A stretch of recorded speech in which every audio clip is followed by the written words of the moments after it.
Ito na oh, napisa na nga eh. Yung tatlo, napisa na.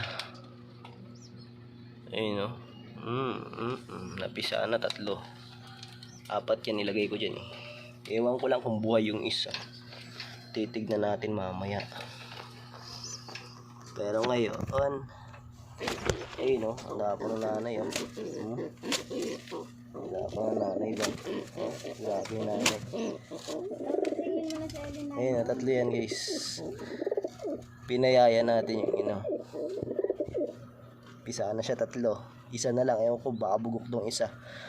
Silipin muna natin kung bugok yung isa guys. Tingnan natin. Ayun guys. Sayang yung isang itlog niya. Nabugok nga. Ayan. Pero okay lang. Nabuhay naman yung isa.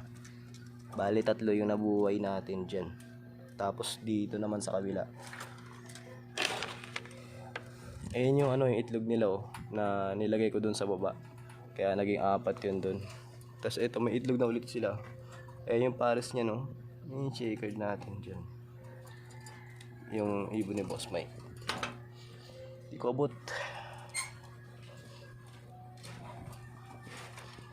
Ito may itlog ulit to sila eh. Dalawa. May similya naman siya eh. Try natin. Balikan natin na mapalis pa.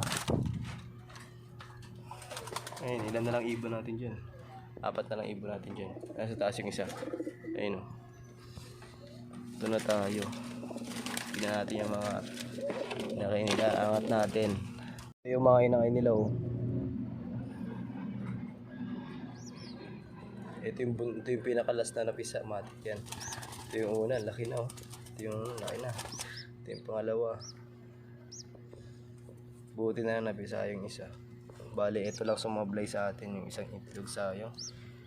Kala ko apat mapipisa pero okay lang yan. Napisa naman yung isa. Ayan, ang update dito sa ating kulungan. Na magpapakain na rin ako.